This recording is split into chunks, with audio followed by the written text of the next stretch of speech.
민주당이 주장한 대로 엉터리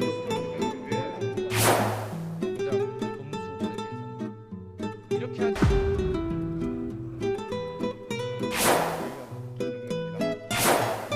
정상의 기술이 없고 이상한.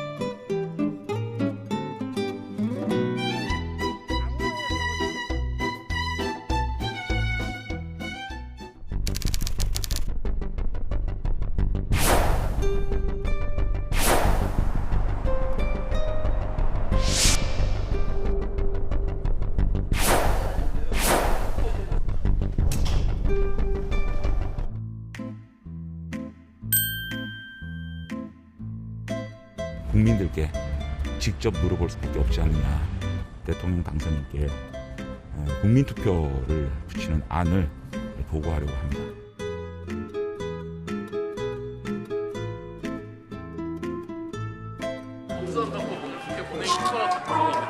저는 이거 당에서 알아서 할 거고 오늘 이제 인수위에서 여러 가지 발표들을 많이 할 테니까 거기에 좀 관심을 가져주십시오.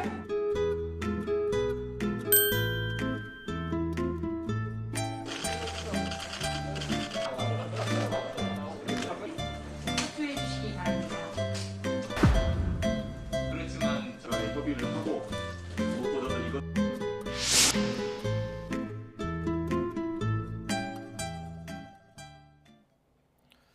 네, 과연 결말은 어떻게 될까요? 오늘 정치권 분석 토론하기 위해서 두 분 초대했습니다. 신경민 전 민주당 의원, 정미경 국민의힘 최고위원 나와 있습니다. 안녕하십니까? 네, 안녕하세요. 어서 오십시오. 자, 결국 회기 쪼개기를 통해서 일단 그 순서대로 지금 진행이 되고 있습니다. 어제 상황에 대해서는 두 분 어떻게 보셨는지 먼저 신경민 의원님께 듣겠습니다. 이건 뭐 이렇게 갈 수밖에 없는 5월 3일까지의 작전이죠.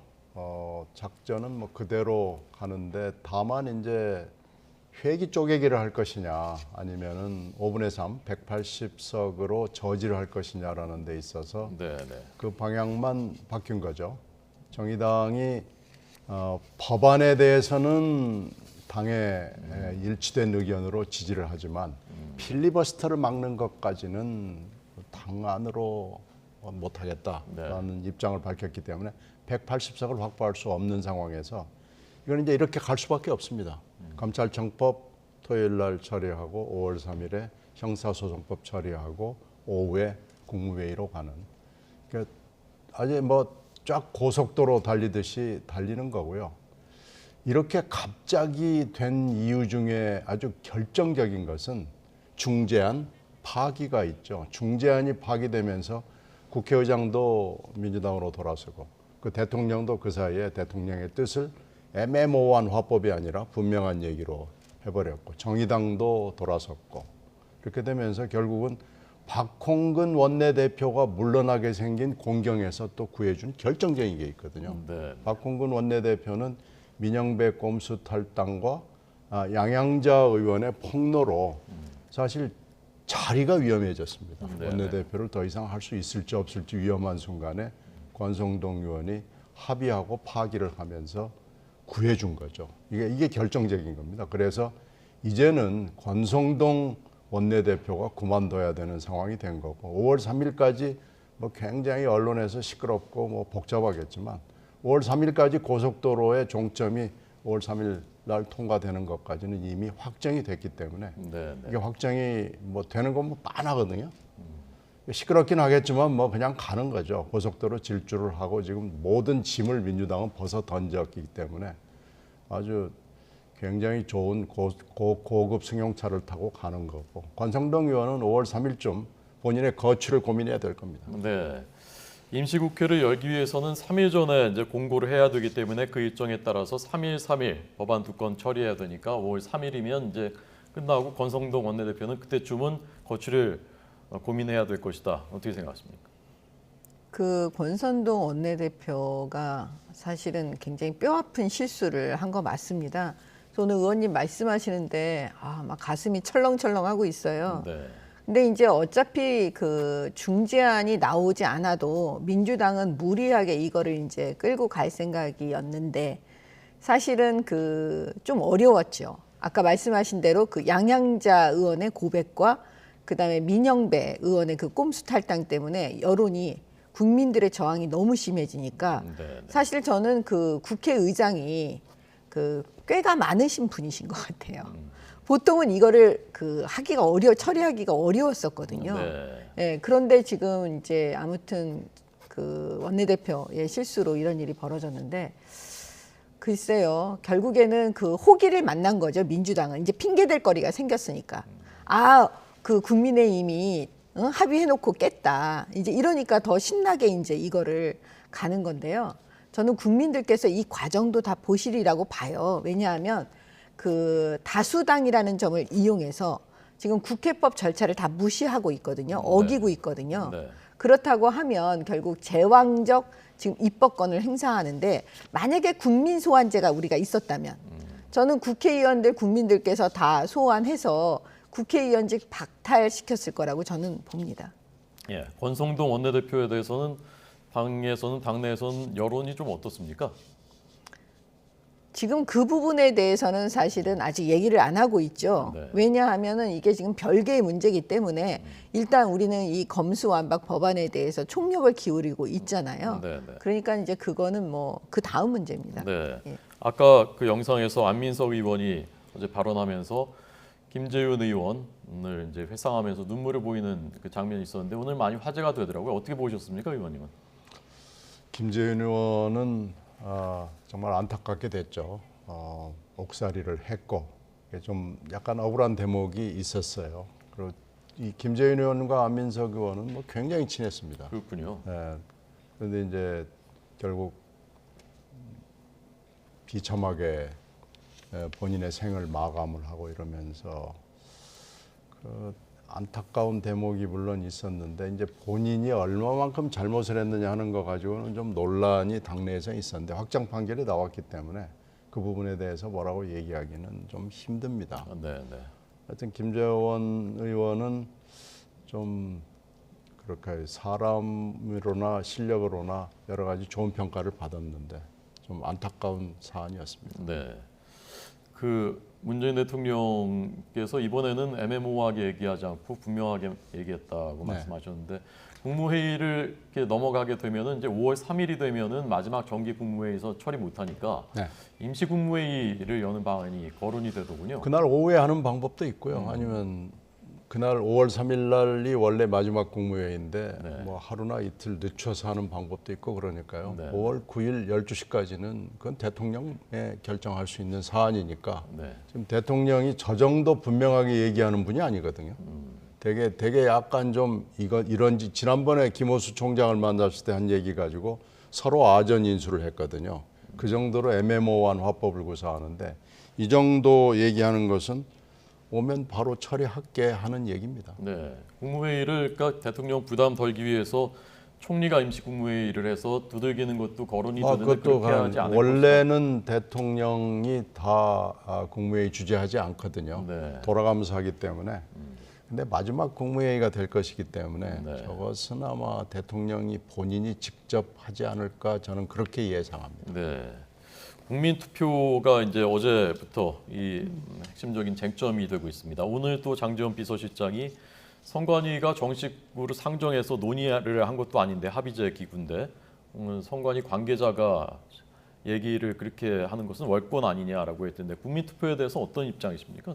저는 국민 투표를 할 수밖에 없다라고 생각을 해요. 왜냐하면 지금 대의제 민주주의, 이 국회의 그 다수당의 이런 횡포, 폭력적인 이런 절차를 위반하는 이런 그 반민주적 행태에 대해서 네. 그 제어할 수 있는 방법이 하나도 없습니다. 그러면 결국은 뭐냐면 그 직접 민주주의 형태인 우리 국민투표 방법이 헌법에 있기 때문에 그 방법을 그 대통령으로서는 쓸 수밖에 없는 거죠. 이제 장차 윤석열 대통령께서 왜냐하면 국민의 뜻을 직접 그 물어보겠다. 그래서 국회 입법권을 좀 제한해야 되는 게 아닌가. 그런 방법이니까 저는 그건 당연하다고 보고요. 저라도 사실은 제안을 드리고 싶었는데 예, 그 이야기가 나왔습니다. 네. 다만 선관위가 이 부분에 대해서 뭐 안 된다 이렇게 얘기를 하는 거는 저는 그 문재인 정권에서 선관위가 여태까지 보여준 모습이 있잖아요. 그 모습의 하나의 부분이라고 저는 생각을 해요. 그 전에 어느 정권에서 선관위가 이토록 그 친정권 그 행보를 했는지 그 다 보여주고 있기 때문에 이거는 잘못된 거고 그 독립적인 기관으로서 역할을 선관위는 앞으로 해야 될 것이다. 네. 그렇게 봅니다. 예. 지금 쟁점이 의원님 지금 저희가 그래픽으로 보여드렸습니다만 국민투표 대상이 되는 것이냐 첫 번째. 그렇죠. 예, 두 번째 이제 재외국민에 대한 투표권 문제가 헌법 불합치 결정 받았었는데 그 부분이 개정이 안 됐기 때문에 네, 지금 입법이 못한다는 아직 안 거거든요. 됐습니다. 그 부분에 대해서 어떻게 어떤 입장이십니까? 헌법상의 그 안건들 국민투표로 부여할 수 있는 안건 부분이 굉장히 논란이 이게 심각할 거고요. 결국 대통령 5월 10일 날 취임을 하게 되면 이 문제를 들고 나올 걸로 지금 예상이 되잖아요. 아마 이 문제 가지고 한참 논란을 벌이다가 결국은 6월 1일 날 국민투표하는 것이 저는 어려워질 걸로 보고요. 이게 도대체 국민투표 안건이 되느냐 안 되느냐 지금까지 역대 국민투표는 헌법 개정안 정도 했던 걸로 제가 기억을 하고 있고요. 그것도 박정희 대통령 때 얘기였고 노무현 대통령 때 내 임기를 걸고 한번 해보겠다 그랬는데 그때 안건이 안 됐거든요. 네. 그 안건이 안 된다고 그래서 아예 국민투표를 돌릴 수 없는 사안으로 끝나버렸는데 입법권을 가지고 이제 한번 해보자 지금 이런 거 아니겠습니까?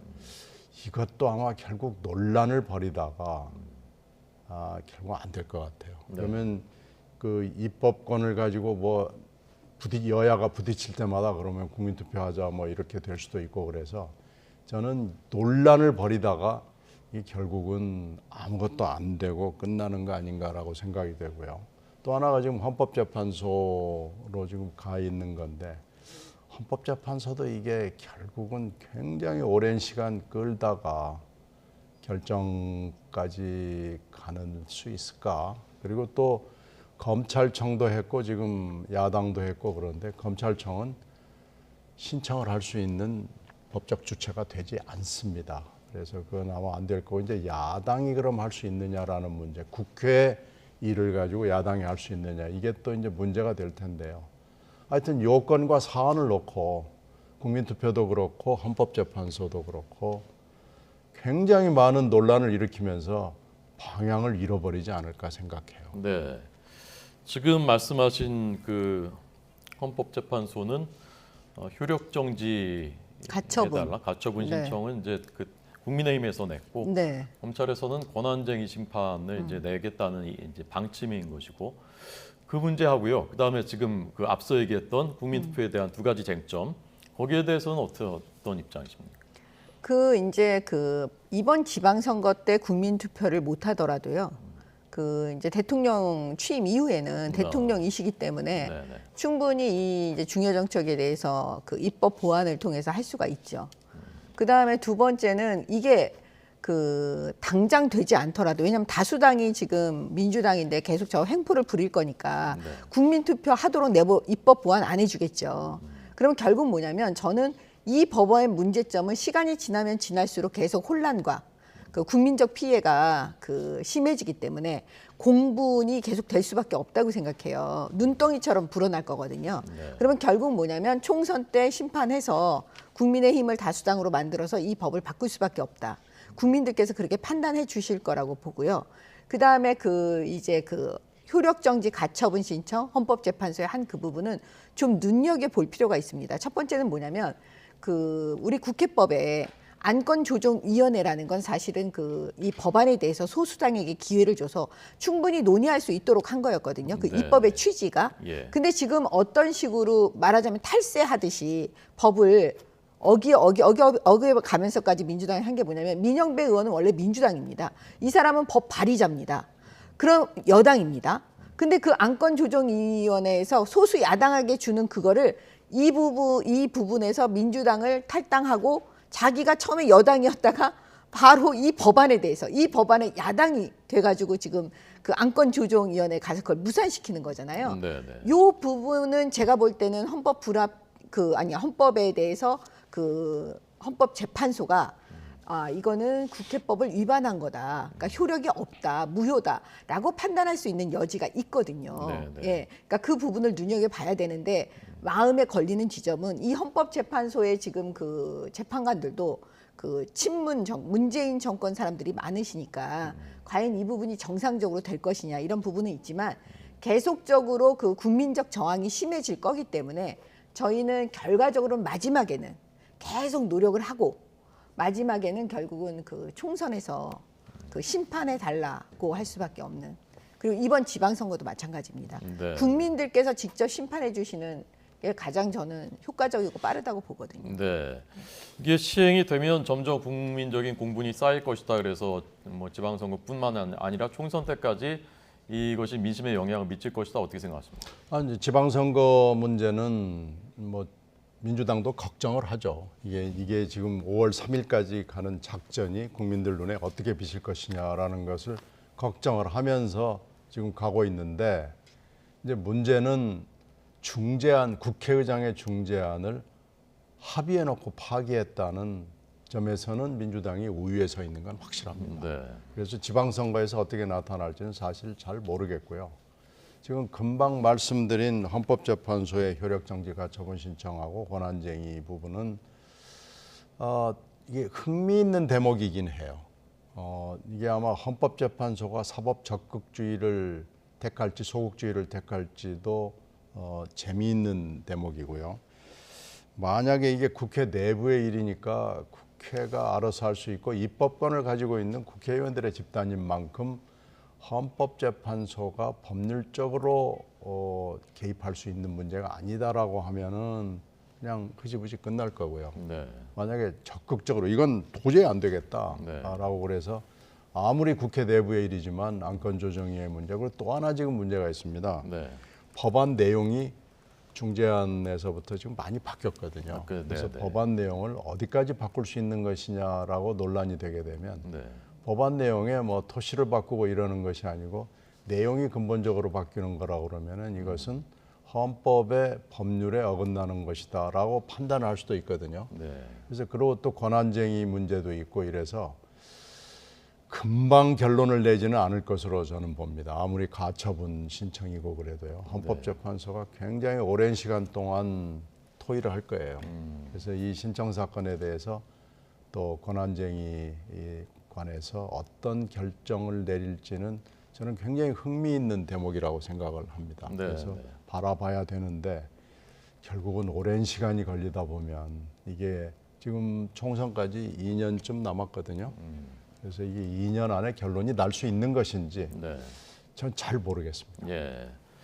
시청자 여러분들 위해서 잠깐 설명을 드리자면 권한쟁의 심판은 이제 헌재가 결정할 수 있는 그 직무 중에 하나로 국가기관 간의 권한에 대한 다툼이 있을 때 이 경우는 이제 검찰과 경찰 사이에 다툼이 있다고 보고 검찰이 거기에 대해서 헌재 이제 권한쟁의 심판을 청구를 하겠다는 것입니다. 자, 지금 말씀하신 대로 이제 법안 내용이 중간에 바뀐 것도 하나의 쟁점이다라고 말씀하셨는데 어제 의결된 것을 보니까 원래 여야가 합의했었던 한국형 FBI라고 하는 중대범죄수사청 내용이 다 빠져 있었단 말입니다. 그리고 박홍근 원내대표가 거기에 대해서 뚜렷한 설명을 하지 않았고 그 부분에 대해서 어떻게 보셨습니까? 결국은 지난번에 그 황운하 의원이 그랬잖아요. 네. 그 지금 현재 그 검찰에서 수사하고 있는 울산시장 선거 개입 사건이라든지 그다음에 탈원전 그 경제성 조작한 그 사건이라든지 네, 네. 뭐 여러 가지가 지금 있어요. 이 문재인 정권에서 지금 그 행해졌던 그 말하자면 부패한 네. 살아있는 권력이 행한 이 범죄들에 대한 것들. 근데 이 부분에 대한 수사가 증발돼 버릴 거다. 이렇게 지금 사실은 또 거기도 사실 고백을 한 거거든요. 양심 선언 비슷하게. 그러면 결과적으로 그 의도대로 그 능력 있는 수사기관을 만들어서 수사하는 거 이거를 갖다 없애버리겠다는 뜻인 것 같아요. 그러니까 핵심은 뭐냐면 예. 이재명 전 후보의 그 대장동 사건 있잖아요. 이 사건 수사를 못하도록 하겠다.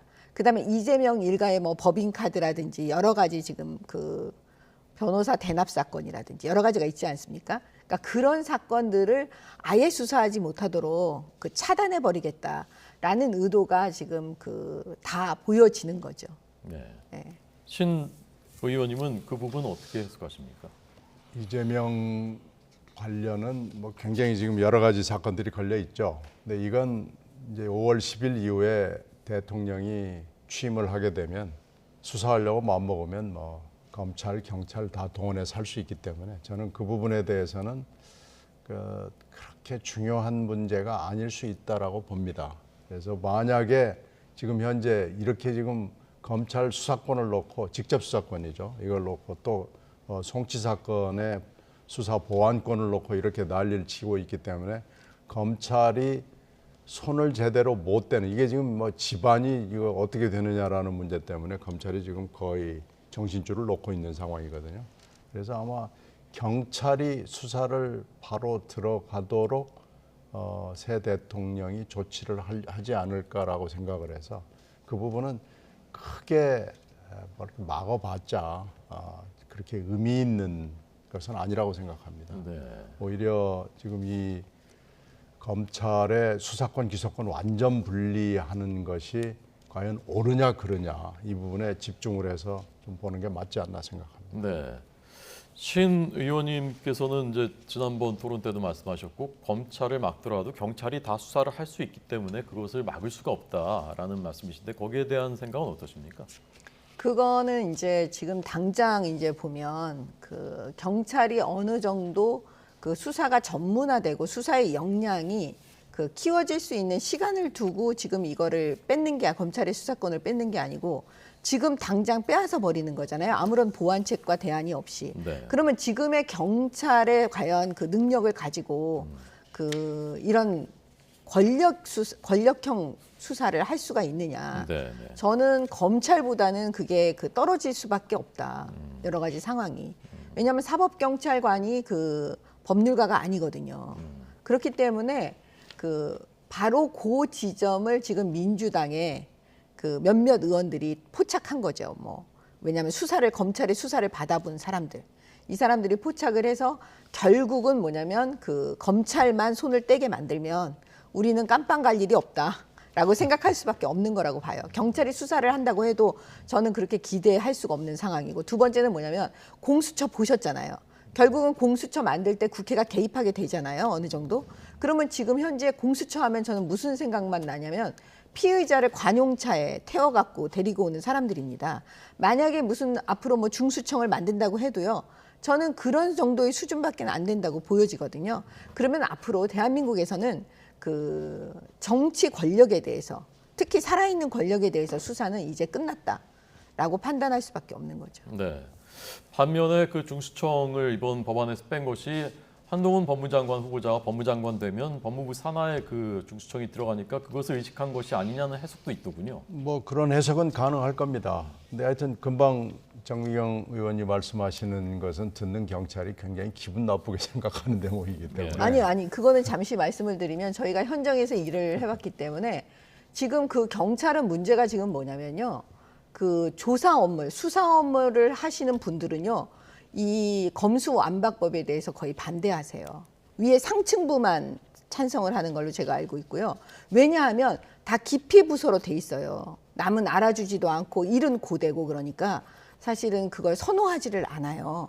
그러니까 제가 봤을 때 만약에 경찰에 자긍심을 심어줘서 이 수사력을 키우려면 변호사 자격증을 가진 사람들로 뭔가 이 사법경찰관을 이렇게 구성하는 방안이라든지 이런 보완책을 내놔야 돼요. 그래야 국민들께서 그걸 적어도 조금이라도 이해할 수 있는 거지. 지금 이 상황에서 검찰의 수사권을 다 뺏어서 지금 사법경찰관한테 수사를 하게 한다면 그분들이 그게 감당이 안 되는 거예요. 그러니까 단순히 기분 나쁘고 좋은 문제가 아닙니다. 이건. 네, 다시. 하여튼 뭐 듣는 경찰들이 뭐 상당히 기분 나쁘게 생각하는 건 있더라고요. 그래서 경찰의 수사 능력 제고 그리고 수사 인력에 그러니까 질적 양적 수사 능력을 제고하는 방법은 분명히 보완이 돼야 될 거고요. 특히 우리나라 경우에는 일반 서민들의 경우에 뭐 폭력이나 강도나 살인이나 이런 것도 중요하지만 일반 서민들은 사기 사건 때문에 굉장히 고통스러워하거든요. 그래서 그런 부분을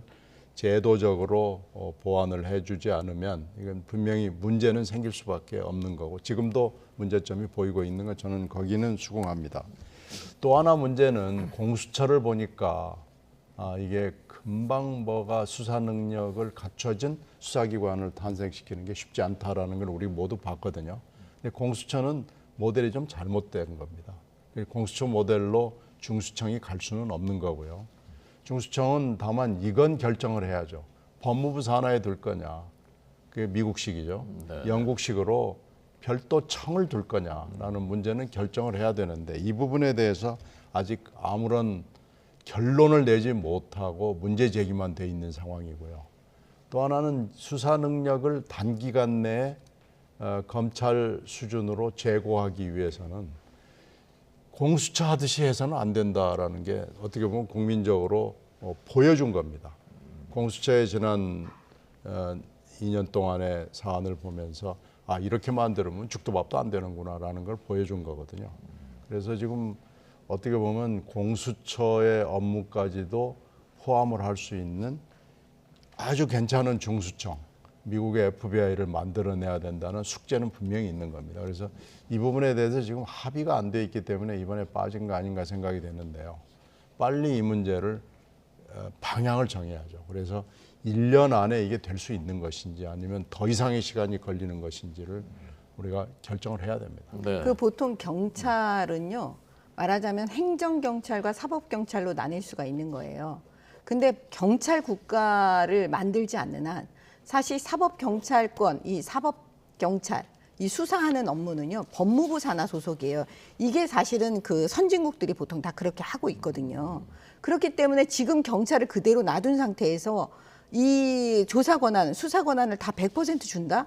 이거는 굉장히 위험한 거고 맞지도 않는 거예요. 이런 보완책이 전혀 없고요. 제가 진심으로 걱정하는 부분은 뭐냐면 앞으로는 변호사만 좋은 일을 시켜버리는 상황이 돼버리는 거예요. 진짜 돈이 없고 힘없는 분들은 좋은 변호사를 살 수가 없으니까, 선임할 수가 없으니까, 예, 이 어떻게 할 수가 더 어려워지는 상황이 만들어지고요. 그다음에 우리 헌법에 그 인신을 구속할 수 있는 거, 예를 들어서 체포하거나 구속하거나 압수수색할 때는 영장이 필요한데 그 영장을 검사에게 줬어요. 그 이유는 뭐냐면 판사하고 똑같이 사법시험 봐서 그다음 변호사 자격증이 있고 그런 자격이 있는 판사와 동등한 자격이 있는 검사가 인식 구속할 때부터 이 수사할 때도 다 동등한 사람, 판사랑 동등한 사람한테 수사하게끔 한 이유는 바로 그 지점이에요. 인신 우리 구속할 때 함부로 하지 못하게 하는 인권 보장을 위해서 한 거였거든요. 네, 네. 근데 그 지점을 지금 깡그리 무시하고 있는 거예요. 영장 청구권은 그대로 남아 있는 것 아닙니까? 영장 청구권이 지금 남아 있다는 건 무슨 얘기냐면 수사 권한도 있기 때문에 영장 청구권을 준 거거든요. 우리 헌법 정신이요. 근데 거기서 분리할 수 없는 거를 지금 분리시켜 놓고 아니 세상에 예를 들어서 살인 사건을 수사를 하고 있는데 경찰이 수사를 하고 그거를 갖다가 기소할 때만 검찰에 넘겨줬는데 검찰이 그걸 하다 보니까 이게 추가 수사를 반드시 해야 되는 지점이 있어요. 확인해보고. 근데 그거를 갖다 빨리 해야 되는데 그걸 다시 또 경찰에 돌려보내고 그러면 이건 완전 코미디 같은 일이 벌어지잖아요. 그리고 그 사이에 피해자는 다 울고 있는 거예요. 이런 점에 대해서 전혀 지금 여의도 정치인들이 생각을 안 하고 자기 수사 안 받는 것만 지금 생각하고 이런 법안을 만들어냈기 때문에 제가 막장 법안이라고 얘기하는 겁니다. 네. 자, 이게 참 법안 굉장히 중요한 내용들인데 또 어렵기도 하고 좀 복잡하기도 하고 또 다소간 며칠 동안 반복되기도 하고 그래서 시청률이 지금 떨어지고 있지 않을까 하는 저로서는 그런 걱정도 되고 한동훈 후보자 청문회 이제 열리지 않습니까? 지금 여당에서는 모든 길은 한동훈으로 통한다. 네. 어나더 윤석열 이런 단어들까지 나왔습니다. 청문회 어떻게 될 것 같습니까, 의원님? 청문회 난장판 되겠죠. 한동훈 후보자가 겸손한 모드로 갑자기 바꿀 것 같지도 않고요. 굉장히 시끄럽게 아마 자존심을 걸고 싸우지 않을까라고 판단이 되고요. 네.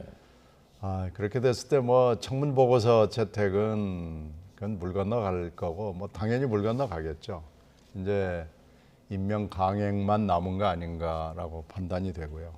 그 화풀이를 이제 한덕수 국무총리 후보자에게 하는 거 아니냐라고도 걱정을 하는데 그건 한덕수 후보자에 대해서는 이제 다음 주 월화를 지켜봐야 되겠죠. 충분히 뭐 자료 문제도 좀 해결할 수 있고 또 답변을 잘 할 수 있을지 그걸 보고 결정을 해야 될 텐데 한동훈 후보자에 대한 화풀이를 하는 것은 그것은 맞지 않아 보입니다.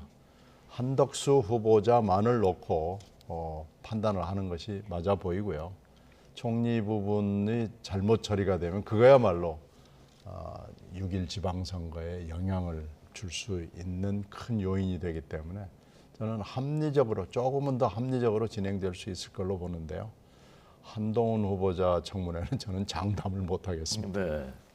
2일에 한동훈 후보자 청문회, 2, 3일이 이제 한덕수 총리 후보자 청문회고 4일이 한동훈 후보자고 그다음에 이제 그 화풀이라고 표현하신 것은 그 뒤에 인준 표결. 그렇죠. 인준 표결이 있죠. 네. 정책위 의원님은 어떻게 전망하십니까? 아니 만약에 그 지금 우리 신 의원님이 청문회 그 하시는 의원님이라면 합리적으로 되겠죠.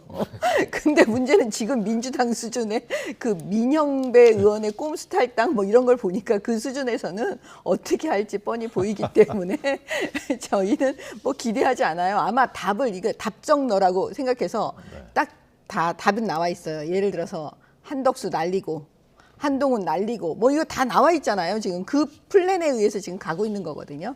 그러니까 저는 제발 청문회라도 좀 열어줬으면 좋겠어요. 아예 청문회를 안 열 것 같아요. 정말 이런 분들 내 처음 봤는데 청문회라도 일단 열어서 질문이라도 좀 하시고 그걸 우리가 답변할 수 있도록 그 기회는 줘야 되지 않겠습니까? 뭐 한덕수 청문회가 열리겠죠. 국민들 생각해서라도 그럼 한동훈은 안 열 생각이신가요? 한동훈 후보자한테도 상당한 권한이 있습니다. 어떻게 대응을 하고 답을 할지에 따라서 정말 아무도 알 수 없는 그런 청문회가 될 수도 있습니다. 네. 요즘 복병으로 떠오르는 것이 이제 김인철 후보자더군요. 요즘 기사는 김인철 후보자 기사가 제일 많이 나오거든요. 그렇죠. 김인철 후보자는 어떻게 보십니까?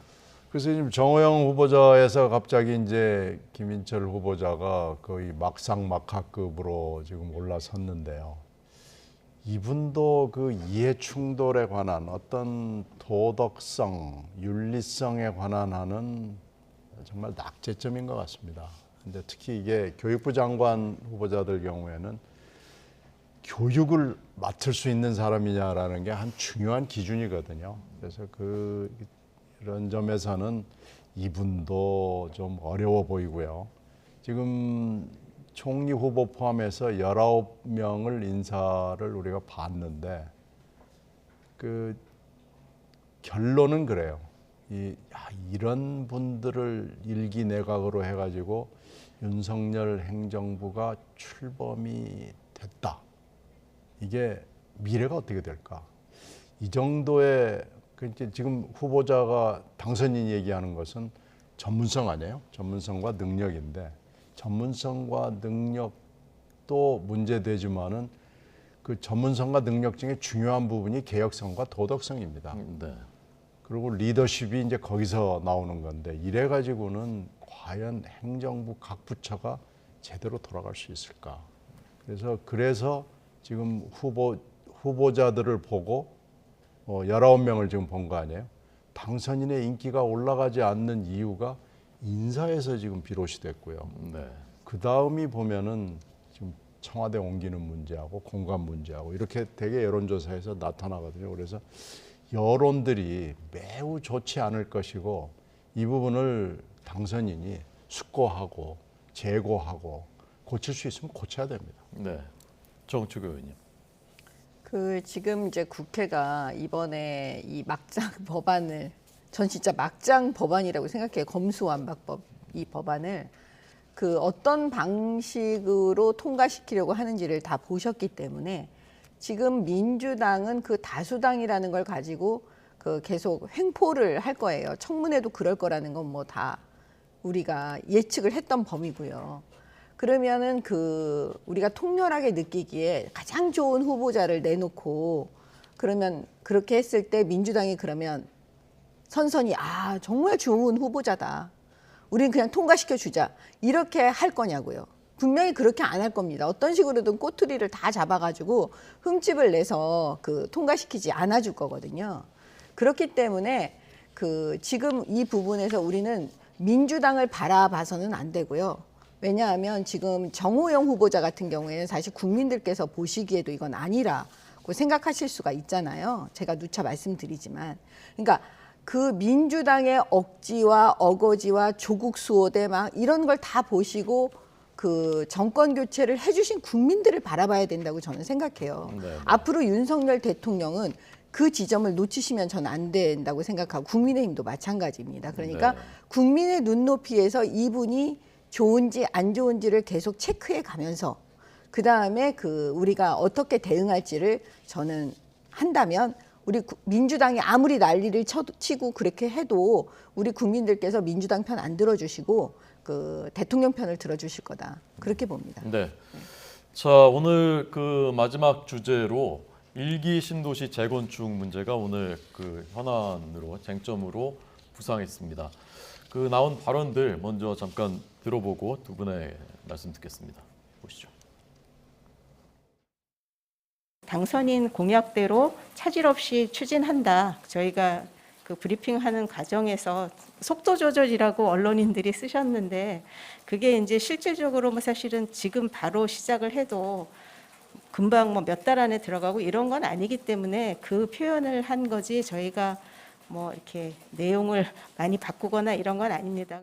이번 인수위에서 그것을 이렇게 좀 보류 내지는 좀 주춤하는 그런 움직임이 있어서 공약의 파기 내지는 국민과의 약속을 어기는 게 아닌가 하는 생각을 하게 됩니다. 저는 일개 신도시의 그 재건축과 또 리모델링을 신속하게 추진하겠습니다. 단계별로 우선순위를 갖고 추진을 하면 그것은 전혀 문제가 되지 않을 거라 생각하고 이 부분을 저도 인수위 그리고 새 정부와 함께 힘있게 추진할 생각입니다. 네.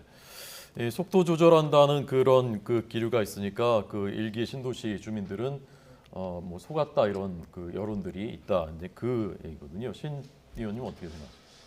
인수위가 이 부동산이라는 문제가 얼마나 아주 미묘한 문제고 단어 하나, 획수 하나에 왔다 갔다 하는지를 아직도 잘 이해를 못하고 있는 거고요.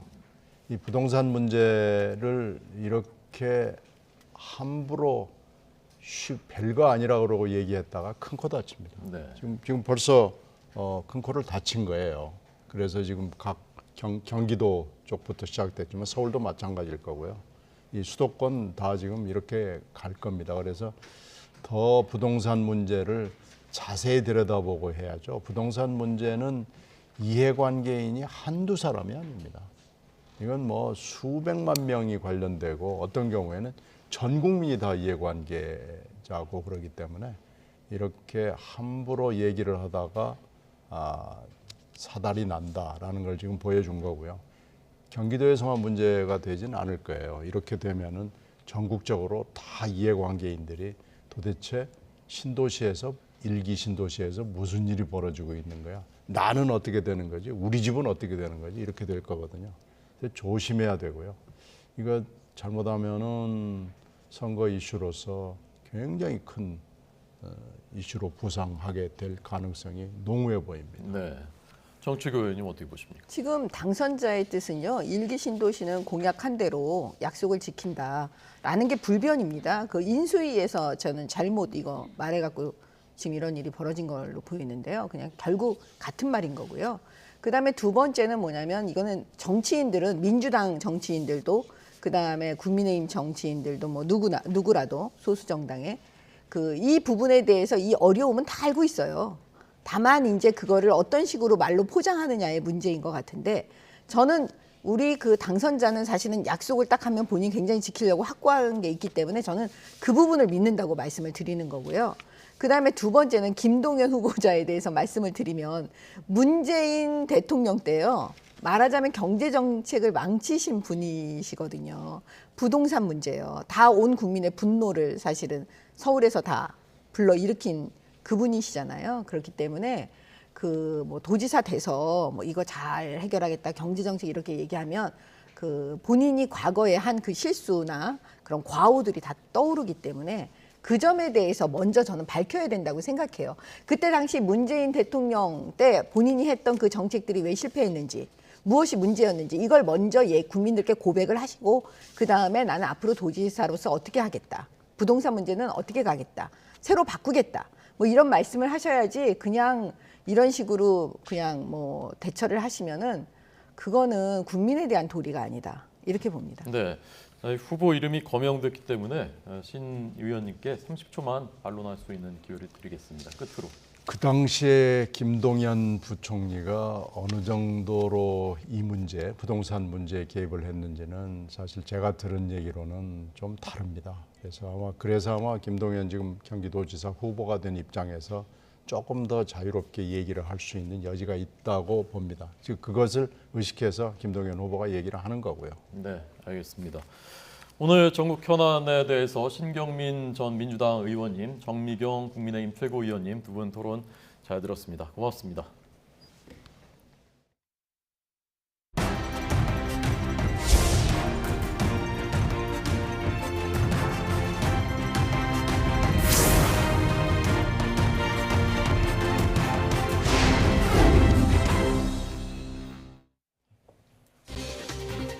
윤석열 대통령 당선인과 조 바이든 미국 대통령이 다음 달 21일 한미 정상회담을 개최합니다. 윤 당선인 취임 11일 만에 열리는 이번 정상회담에서 새로운 대북 공조 방안이 심도 있게 논의될 것으로 전망됩니다. 검찰청법 개정을 막기 위한 무제한 토론이 어제 자정 종료되면서 더불어민주당은 우선 모레 개정안을 통과시킬 방침입니다. 국민의힘은 무리한 입법이 부메랑이 될 것이라고 경고하면서 헌법재판소가 효력정지 가처분 신청을 조속히 판단해야 한다고 압박했습니다. 16개월 입양 아동 정인이를 상습적으로 학대하고 살해까지 한 양모에 대해 대법원이 징역 35년을 확정했습니다. 함께 재판에 넘겨진 양부도 징역 5년을 선고한 원심이 확정됐습니다. 500억 원을 횡령한 은행 직원이 긴급 체포돼 경찰이 구체적인 사건 경위를 조사하고 있습니다. 체포된 직원은 우리은행 기업 매각 관련 부서에 일하면서 6년에 걸쳐 500억 원대를 횡령한 것으로 알려져 금융감독원도 검사에 착수했습니다. 오늘 코로나19 신규 확진자는 5만 명대로 감소세를 이어갔고 위중증 환자도 이틀 연속 500명대로 안정세를 나타내고 있습니다. 정부는 감염에 취약한 고령층 보호를 위해 요양시설에 대한 의료 지원을 연장하기로 했습니다. 글로벌 공급망 차질에도 불구하고 반도체 실적 선방 등에 힘입은 삼성전자가 1분기 78조 원에 육박하는 역대 최대 실적을 기록했습니다. 코로나19 신규 환자가 5만 명대 감소세가 계속되고 있습니다. 오늘 0시 기준입니다. 5만 7,464명으로 전날보다 2만 명 가까이 줄었습니다. 증세가 위중한 위중증 환자는 전날보다 6명이 늘어서 552명입니다. 하루 사이에 숨진 환자는 122명, 누적 2만 2,588명을 기록했습니다. 코로나19 감소세가 이어지면서 재택치료 환자도 41만 명대로 줄었습니다. 오늘 0시 기준 재택치료 대상자는 41만 9,113명으로 전날보다 2만 명 넘게 줄었습니다. 전국 중환자병상 가동률은 전날보다 1.8%포인트 떨어진 29.6%를 기록했습니다. 코로나19 확진자가 팍스로비드 먹는 치료약을 투약했을 때 중증으로 진행될 위험이 2배 이상 낮아지는 것으로 나타났습니다. 질병관리청이 2월 이후 요양병원 5곳의 확진자 1,600여 명을 분석한 결과입니다. 투약을 했을 때 그렇지 않은 경우보다 중증화율이 2.04배, 사망률은 1.61배씩 낮았습니다. 윤석열 당선인이 보낸 한일 정책협의단이 기시다 총리 면담 등 닷새간의 일정을 마쳤습니다. 정책협의단을 이끌고 있는 정진석 단장은 오늘 오전 기자간담회에서 지난 4박 5일 동안 기시다 총리에게 친서를 전달하는 등 일본 각계 인사를 두루 만나 윤 당선인의 한일 관계 개선 의지를 설명했다고 밝혔습니다. 이에 대해 일본 주요 인사들이 거의 예외 없이 공감을 표시했다며 이번 모멘텀을 놓쳐서는 안 된다는 인식을 공유한 것이 이번 방일 활동의 성과라고 말했습니다. 중국 정부가 윤석열 당선인 측의 정책협의단이 중국을 방문하는 문제에 대해서 방역 문제를 포함한 제반 사항을 고려해서 적절하게 처리해 나갈 것이라고 밝혔습니다. 중국 외교부는 이 문제에 대한 YTN의 질문에 대해서 이렇게 답변했습니다. 중국 외교부 대변인실은 현재 중국은 다양한 방식의 외교 채널을 통해서 한국 정부 그리고 윤석열 당선인 측과 긴밀하게 소통하고 있다고 말했습니다. 또 정책 협의 사안에 대해서는 방역 등의 요인을 총괄적으로 감안해서 적절하게 안배해 나갈 것이다라고 답했습니다. 블라디미르 푸틴 러시아 대통령이 우크라이나에 다른 나라가 개입을 하면 군사적으로 대응하겠다라는 가능성을 시사했습니다. 바이든 미 대통령이 다음 주에 우크라이나로 보낼 무기를 제조하는 공장을 방문합니다. 의회에 추가로 예산을 배정해달라고 호소하려는 뜻으로 보입니다. 김선희 기자가 보도합니다. 블라디미르 푸틴 러시아 대통령이 우크라이나 사태에 제3국이 개입하면 적극 대응할 것이라고 경고했습니다. 푸틴 대통령은 상트페테르부르크 시의회 의원들을 상대로 한 연설에서 외부의 위협에 군사적 대응 의지를 밝혔습니다. Если кто-то вознамерится вмешаться в происходящие события со стороны, то они должны знать, да, и будут создавать для России неприемлемые для нас. 미국은 러시아의 천연가스 수출 중단에 대해 러시아가 에너지를 무기화하고 있다고 비난했습니다. 러시아의 천연가스 공급이 중단된 폴란드, 불가리아와 접촉했다며 미국의 수출 확대로 유럽의 러시아 의존도를 낮출 것이라고 말했습니다. So we are working, and we have been working to address over the long term. We have been in touch with these leaders over the last 24 hours. 이런 가운데 조 바이든 미국 대통령은 다음 주 우크라이나로 보내는 무기를 생산하는 방산 업체를 직접 방문합니다. 미국의 우크라이나 지원으로 일부 무기의 재고가 부족하다는 지적이 나오면서 의회에 추가 예산 배정을 호소하려는 의도로 풀이됩니다. 미국은 우크라이나군을 상대로 155mm 곡사포에 대한 첫 훈련을 마치고 2차 훈련도 시작했습니다. 155mm 곡사포는 미국이 처음으로 우크라이나에 제공하는 강력한 무기로 주목을 받았습니다. 미국은 전쟁 이후 약 2달간 우크라이나에 34억 달러의 무기 지원을 약속했고 이는 우크라이나의 한 해 국방 예산의 절반가량입니다. 하지만 미 의회에서 우크라이나 지원을 위해 승인한 136억 달러 예산이 거의 소진된 만큼 추가 예산 배정을 요청할 전망입니다. YTN 김선입니다. 러시아가 우크라이나 동남부 점령지를 강제 병합하는 절차에 들어갔다는 관측이 나왔습니다. 영국 일간지 가디언은 푸틴 대통령이 돈바스에서 러시아 귀속 여부를 묻는 주민투표를 다음 달 실시하려고 한다고 보도했습니다. 또 우크라이나 남부 헤르손에서도 병합을 위한 주민투표를 계획하고 있다고 인터넷 매체 메두자가 보도했습니다. 또 러시아가 침공 초기와는 달리 천천히 진격하는 전술을 구사하고 있다고 미국 뉴욕타임즈가 보도했습니다. 동부 지역은 우크라이나 군이 친러 반군들과 10년가량 내전을 통해서 요새화했기 때문에 러시아군이 진격에 신중을 기하고 있다는 것입니다. 미국 전쟁연구소는 보고서에서 러시아군이 동부전선에서는 과거보다 더 견고한 패턴으로 움직이고 있다면서 돈바스에서 전투력을 이를 통해 끌어올릴 수 있다고 분석했습니다. 16개월 입양 아동인 정인이를 무참하게 학대하고 살해한 양모가 징역 35년을 확정받았습니다. 1심에선 무기징역이 선고됐지만 2심에서 감형됐었는데 대법원도 항소심 판단을 유지했습니다. 취재기자 연결해서 자세한 내용 알아보겠습니다. 우철희 기자. 네, 대법원입니다. 네, 대법원이 정인이 양모에 대해 징역 35년을 확정했다고요. 네, 그렇습니다. 대법원은 오늘 오전 16개월 입양 아동인 정인이를 상습적으로 학대하고 살해한 혐의를 받는 양부모에 대한 상고심 선고를 진행했습니다. 양모 장모 씨에게 징역 35년, 양부 안모 씨에게 징역 5년을 선고한 항소심 판결을 확정했습니다. 유기 방임과 학대 혐의 일부를 제외한 살인죄 등 나머지 대부분 혐의를 항소심이 유죄로 인정한 점도 그대로 받아들였습니다. 대법원 선고에서는 1심 무기징역에서 2심 징역 35년으로 형이 낮춰진 정인이 양모 장 씨의 형량 유지 여부가 관심이었습니다. 재판부는 기존 판례를 근거로 2심이 정한 형량을 유지했습니다. 형사소송법이 정한 양형 부당의 상고 이유는 피고인의 이익을 위한 것이라면서 원심의 양형이 가볍다는 등 피고인에게 불리하게 상고를 제기할 수 없다는 겁니다. 검사의 상고가 기각된 이유입니다. 재판부는 또 정인이 양모가 부인한 살인의 고의를 인정한 하급심의 판단도 법리를 오해한 잘못이 없다면서 피고인 측의 상고도 기각했습니다. 네, 앞서 1심과 2심의 형량의 차이가 있었기 때문에 더 관심이 컸는데 오늘 법정 분위기는 어땠습니까? 네, 오늘 대법원에는 정인이 사건에 대한 관심을 반영하듯 평소보다 많은 일반 시민들이 직접 법정에 나와서 재판을 지켜봤습니다. 두 손을 꼭 모으고 더 엄한 처벌을 바라는 모습도 보였는데 정인이 양모에게 징역 35년을 확정하는 판결이 선고되자 탄식과 항의가 쏟아졌습니다. 재판부를 향해 소리를 지르다가 방호원들에 의해 강제로 끌려 나가기도 했고 이후 법정 밖에서도 울부짖음이 한참 동안 이어졌습니다.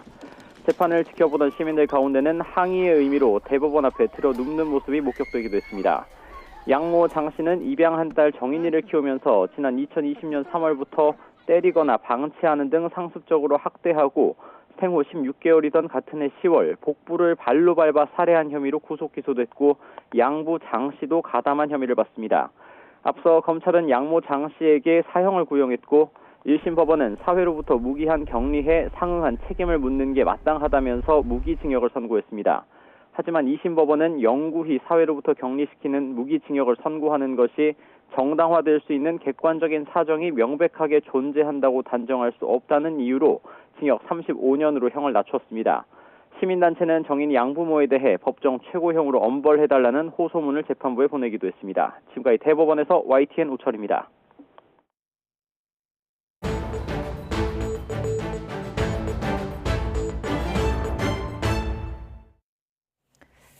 (5세) 이하 영유아를 키우는 한 달 양육비가 3년 전보다 10만 원 넘게 늘면서 100만 원에 육박하는 것으로 조사됐습니다. 코로나19로 인해 아이들의 어린이집 이용 시간은 줄었는데 보육교사의 근무 시간은 오히려 늘어난 것으로 조사됐습니다. 정부가 발표한 보육 실태조사 결과를 취재기자 연결해서 자세히 알아보겠습니다. 기정훈 기자. 예, 기정훈입니다. 네, 먼저 보육 실태조사라는 게 어떤 건지부터 설명을 해주시죠. 예, 보육 실태조사는 영유아 보육법에 따른 법정조사의 하나로 3년마다 실시합니다.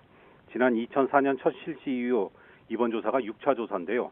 2,500가구, 영유아 3,400여 명과 전국의 어린이집 3,300곳을 대상으로 작년 9월부터 올해 1월까지 실시됐습니다. 네, 그럼 조사 결과를 짚어보겠습니다. 어린이집에 가는 나이가 점점 더 빨라지고 있다고요? 그렇습니다. 요즘 우리 아이들이 어린이집 같은 보육기관에 처음 가는 나이는 평균 21.8개월 때인 것으로 조사됐습니다. 만 2세가 되기 전인데요. 코로나가 극심할 때 조사했는데도 3년 전과 비교하면 0.9개월, 2015년과 비교하면 2.3개월이 빨라진 것입니다. 또 직장을 다니는 엄마들은 집에 있는 엄마보다 넉 달 정도 더 빨리 어린이집에 아이들을 보내는 것으로 나타났습니다. 네, 그리고 아이 키우는 집의 대부분의 관심사일 텐데 보육비는 어떻게 조사됐습니까? 예, 일단 보호자가 어린이집에 직접 내는 비용은 평균 5만 6천 원으로 3년 전보다 5천 원 줄었습니다. 정부나 지자체의 각종 지원금 덕분인데요. 아예 비용이 안 든다고 답한 경우도 어린이집이 29.6%, 유치원이 24.4%나 됐습니다. 덕분에 대다수 부모가 부담이 되지 않거나 적당하다고 답했고 아이가 더 좋은 서비스를 받는다면 더 낼 생각이 있다는 답도 절반을 넘었습니다. 어린이집 이용 만족도도 5점 만점에 4.0점을 받았는데요. 3년 전, 6년 전에 비해 소폭이지만 상승세를 유지했습니다. 하지만 영유아 가구당 양육비는 크게 올랐습니다. 월 평균 97만 6천 원으로 3년 전보다 10만 원 넘게 오르면서 가구 소득에서도 19.3%, 5분의 1가량을 차지했습니다. 또 자녀 수로 구분해서 보면 1자녀 가구는 86만 원 정도지만 셋 키우는 집은 185만 원 넘게 쓴 것으로 조사됐습니다. 전문가들은 국가와 지자체 지원 덕에 어린이집과 유치원에 내는 돈이 줄었어도 학원 같은 사교육 비용이 더 많이 늘어났기 때문으로 보고 있습니다. 육아휴직을 쓰는 부모도 많이 늘었습니까? 예, 육아휴직 제도를 확대하면서 이용은 크게 늘었지만 여전히 엄마 중심이었습니다. 어머니만 육아휴직을 쓴 경우가 32.6%였는데 아버지 단독 사용 2.1%와 부모 모두 사용 2.4%를 크게 앞질렀습니다. 물론 3년 전에 비해 25%에서 많게는 167%나 늘어난 수치이긴 하지만 여전히 육아휴직은 엄마 몫인 것으로 여겨진다는 결과입니다. 네, 이번 조사가 코로나19 유행 시기에 이루어졌는데 다른 특징도 있었습니까? 예, 아무래도 코로나 때문에 아이들은 더 일찍 집에 온 것으로 보이지만 선생님들은 더 바빴습니다. 영유아가 어린이집을 사용한 평균 시간은 7시간 12분으로 3년 전보다 12분 줄었습니다. 그런데 보육교사의 휴게 시간을 뺀 근무 시간은 8시간 52분으로 3년 전보다 30분 늘었습니다. 코로나 때문에 부모님들은 아이들의 외부 활동을 조금이라도 줄이려고 했지만 선생님들은 소독과 청소 등 방역까지 해야 했기 때문으로 풀이됩니다. 네, 마지막으로 부모들이 바라는 육아 정책 어떤 게 있었습니까? 예, 부모들이 바라는 육아 정책은 국공립 어린이집 확충이 22%로 가장 많았습니다. 3년 전과 같은 결과였고요. 그 뒤로 보육비 지원 인상과 육아휴직제도 정착, 보육기관의 질 향상 등이 뒤를 이었습니다. 지금까지 사회 2부에서 YTN 기정훈입니다. 우리나라의 가사 도우미로 일하시는 분이 20만 명이 넘는 것으로 추정됩니다. 조금이라도 집안 살림에 보탬이 되려고 50대, 60대 여성들이 많이 일을 하시죠. 그런데 이게 업무 특성상 집주인과 둘이 남아있게 되는 경우가 많고 그러다 보니까 성범죄 또 인권 침해에 노출되는 일이 반복되고 있다고 합니다. 자세히 알아보겠습니다. 홍성욱 기자 나오십시오. 네, 강원 취재본부입니다. 네, 실제로 이런 사건이 최근에 발생했다고 하는데 언제 일어났습니까? 네, 지난 7일 발생한 사건입니다. 60대 여성 A씨가 피해자인데요. 가사도우미 파견 업체를 통해 한 가정집을 소개받았고 처음 일을 나갔습니다. 그런데 집주인인 80대 남성의 성희롱과 강제추행이 이어졌습니다. 대낮에 술을 마시자고 하더니 부적절한 신체 접촉까지 한 겁니다. A씨는 바로 거부 의사를 표시했습니다. 하지만 정해진 시간을 채우지 못하면 일당을 받지 못할 수도 있다는 생각에 참고 무시할 수밖에 없었다고 밝혔습니다. 아저씨 왜 이래 하면서 이렇게 했더니 가슴을 이렇게 하더라고. 네, 그러니까 이때도 그 피해자, 가해자 두 사람만 그 집에 있었던 모양이죠? 네, 그렇습니다. 피해자 A씨는 남성 혼자 거주하는 집이 아니라는 업체 설명에 가사 도우미 일을 나갔다고 밝혔습니다. 하지만 가정집에 도착해보니 집주인 남성밖에 없었다고 말했습니다. 이런 성추행 피해가 발생할 거라고는 전혀 예상하지 못했다고 덧붙였는데요.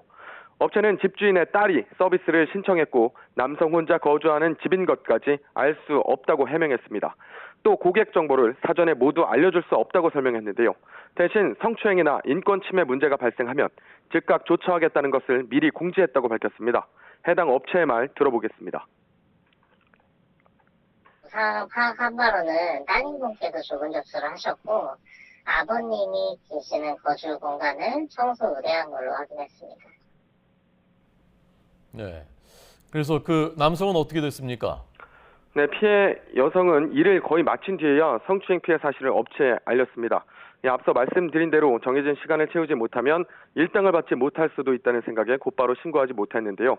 하지만 사건 이후 경찰에 이 사실을 알렸고 가해자 80대 남성은 경찰의 강제추행 혐의로 입건됐습니다. 경찰 조사도 마쳤는데요. 강제추행 혐의를 인정한 것으로 확인됐습니다. 현재 사건은 검찰로 넘겨졌습니다. 네. 물론 이런 일이 일어나지 않는 곳이 훨씬 더 많겠죠. 그렇지만 어쨌건 이런 사건이 한두 건은 아니라면서요. 네, 그렇습니다. 지난해 인천에서는 40대 남성이 수면제를 탄 커피로 집에서 20명이 넘는 가사도우미를 강제추행했습니다. 스마트폰 가사도우미 앱으로 여성 가사도우미를 불러 범행을 벌인 겁니다. 피해자는 모두 50, 60대 여성이었습니다. 이보다 앞서 지난 2016년에는 국내 한 대기업 회장이 가사도우미를 성폭행한 사건도 있었습니다. 결국 재판에 넘겨졌고 징역 2년 6개월에 집행유예 4년이 확정되기도 했습니다. 전국적으로 활동하는 가사도우미는 최소 20만 명 이상으로 추산됩니다. 특히 집에 누가 있는지 정확히 모른 채 가사도우미 일을 하는 경우가 많아 성범죄에 노출되기 쉬운 환경이라는 지적이 나옵니다. 또 성추행과 성희롱, 폭행 피해를 봐도 불이익을 받을까 혹은 일을 더는 하지 못할까 신고를 하지 못하고 일을 하는 경우가 적지 않은 것으로 알려졌습니다. 성범죄 사각에 놓인 가사도우미들의 인권을 보호하고 안전하게 일할 수 있는 대책 마련이 필요합니다. 지금까지 강원취재본부에서 YTN 홍성욱입니다. 민주노총이 노동절인 다음 달 1일 경기도 수원에서 대규모 집회와 행진을 예고했습니다. 민주노총 산하 공공운수, 건설, 서비스 노조는 다음 달 1일 경기도 수원시 화성행궁 광장에서 조합원 12,000여 명이 참석하는 집회를 연다고 밝혔습니다. 집회에 앞서 장안공원에서부터 1.3km를 행진하고 집회 뒤에는 수원역 광장까지 3km를 행진할 예정입니다. 경찰은 행진하는 구간의 일부 차로를 통제할 방침입니다. 오늘 아침 7시쯤에 서울 강남구 역삼동에 있는 건물 해체 공사 현장에서 25톤 이동식 크레인 차량이 옆으로 쓰러졌습니다. 근처에 주차된 트럭 2대와 승용차 1대가 부서졌고 건물도 일부 파손됐습니다. 지나가던 시민 한 명이 떨어진 벽돌 조각에 맞기도 했습니다. 다행히 크게 다치지는 않았습니다. 건물 철거를 위해서 소형 굴착기를 올리는 과정에서 지지대가 설치된 도로 아래 지반이 무너지면서 크레인이 쓰러진 것으로 확인됐습니다. 오늘 새벽 1시쯤에 경남 김해시 부원동에 있는 아파트 지하 주차장에서 주차돼 있던 승용차에 불이 났습니다. 다행히 인명피해는 없었습니다. 불이 난 차를 비롯한 3대가 모두 불에 타는 등 10대가 피해를 입었습니다. 경찰과 소방당국은 승용차 엔진 쪽에서 불이 시작된 것으로 보고 화재 원인을 조사하고 있습니다. 7년 뒤에 소행성 아포피스가 지구를 가까이 스쳐 지나갑니다. 가까이 다가가서 연구할 수 있는 또 좋은 기회이기도 합니다. 우리나라 연구진이 탐사선 발사를 계획했는데 예산을 확보하지 못하고 있습니다. 최소라 기자가 취재했습니다. 타원 모양의 소행성 아포피스는 지름이 63빌딩의 1.5배 정도입니다. 2029년 4월 지구를 비껴가는데 거리는 불과 31,600km. 지구와 달 사이 거리의 10분의 1 수준으로 지구 지름의 3배도 안 되는 지근거리입니다. 이 정도 크기 소행성이 지구에 가까이 다가오는 건 2만 년 만에 한 번 있을 정도의 드문 일입니다. 국내 연구진은 이번 기회에 한국형 발사체 누리호를 개량해 아포피스 탐사선을 쏘아 올릴 계획을 세웠습니다. 지구와 소행성이 근접할 때 나타나는 변화를 조사하고 미래 우주 탐사에 필요한 발사체와 탐사선 기술을 한층 더 끌어올리겠다는 겁니다. 탐사선의 이동 경로와 속도를 따져보면 2027년 10월쯤엔 발사가 이루어져야 합니다. 연구팀은 연구 개발에 5년 정도가 걸릴 것으로 보고 당장 내년 사전 연구에 착수하기 위해 지난 3월 3,874억 원 규모 예산을 신청했습니다. 그런데 예산 편성 단계에서 차질이 생겼습니다. 아포피스 탐사선 연구개발 사업이 과기부 예비타당성 조사 대상에서 제외돼 예산 확보에 실패한 겁니다. 학계에서는 이대로 예산 집행이 안 될 경우 사실상 탐사 계획은 제대로 완성되기 어렵다는 전망입니다. 이번 소행성은 정지궤도 위성이 있는 곳까지 가까이 지나가기 때문에 우리의 그 로켓 기술력으로 도전해 볼 만한 유일한 기회였거든요. 1년이 늦어진다고 했을 때 가능하냐 하는 거는 염려되는 바는 있죠. 예. 일본은 하야부사 탐사선을 쏘아 2020년 소행성 류구의 샘플을 지구로 가져오는 데 성공한 뒤 소행성 탐사 분야 세계 선두로 올라서게 됐습니다. 이를 바탕으로 우주 강국인 미국, 유럽과의 협력에 더 활발하게 참여할 수 있었습니다. 2만 년 만에 찾아온 소행성 탐사 기회. 예산 확보라는 벽에 부딪혀 이대로 좌절하게 될지, 기사회생으로 사업이 다시 추진될 수 있을지 관심이 모아지고 있습니다. 이런 가운데 미국은 또 다른 소행성 베누를 탐사하기 위해 쏘아올린 탐사선 오시리스 렉스를 이용해 오는 2029년 18개월 동안 아포픽스를 탐사하겠다고 발표했습니다. YTN 사이언스 최소라입니다.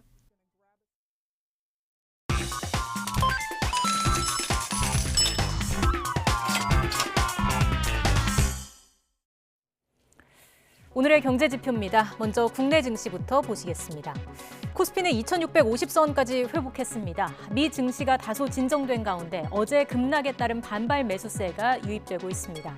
다만 코스닥 지수는 외국인과 기관의 매도 속에 하락 전환했습니다. 여전히 900선 밑에 머물고 있습니다. 미국 증시 함께 보시죠. 지수별로 혼조세를 보였습니다. 주요 기업들이 강력한 실적을 내놓으면서 대부분 소폭 올랐지만 성장 둔화와 금리 인상 우려 속 기술주 중심의 나스닥은 반등에 실패했습니다. 이어서 이 시각 환율 상황 보겠습니다. 원달러 환율, 외환 당국의 구두 개입에도 불구하고 여전히 높은 수준을 유지하고 있습니다. 러시아가 일부 유럽 국가의 천연가스 공급을 중단하자 유로화가 약세를 보이면서 달러화 강세가 이어지고 있기 때문입니다. 현재 1,270원까지 올랐습니다. 위안원 직거래 환율은 1위안당 191원 선 기록하고 있습니다. 마지막으로 국제 유가입니다. 미 원유 재고가 증가했다는 소식에도 불구하고 소폭 올랐습니다. 계속되는 전 세계적인 공급 부족 우려가 유가를 끌어올렸습니다. 지금까지 오늘의 경제 지표였습니다.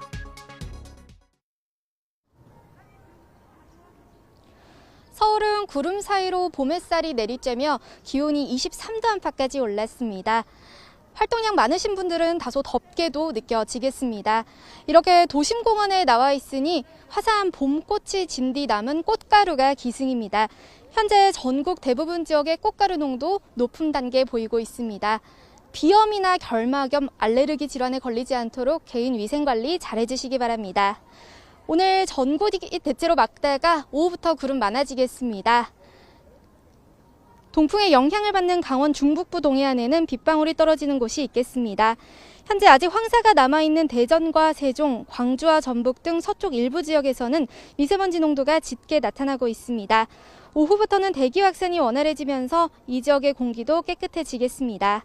오늘 낮 기온은 예년과 비슷하거나 조금 높겠습니다. 서울 24도, 대전 26도, 광주 25도가 예상됩니다. 내일은 새벽부터 아침 사이 전국에 비가 조금 내리겠고요. 비가 그친 뒤 주말에는 예년보다 선선한 날씨가 찾아올 전망입니다. 오늘 외출하실 때는 강한 자외선에도 주의가 필요하겠습니다. 전국의 자외선 지수가 높음에서 매우 높은 단계까지 치솟아 있으니까요. 모자나 선글라스 등으로 자외선 차단에도 신경 써주시기 바랍니다. 지금까지 YTN 원희다입니다. 뉴스앤 이슈 마치겠습니다. 잠시 뒤 더 뉴스가 방송됩니다. 시청해주신 여러분 고맙습니다.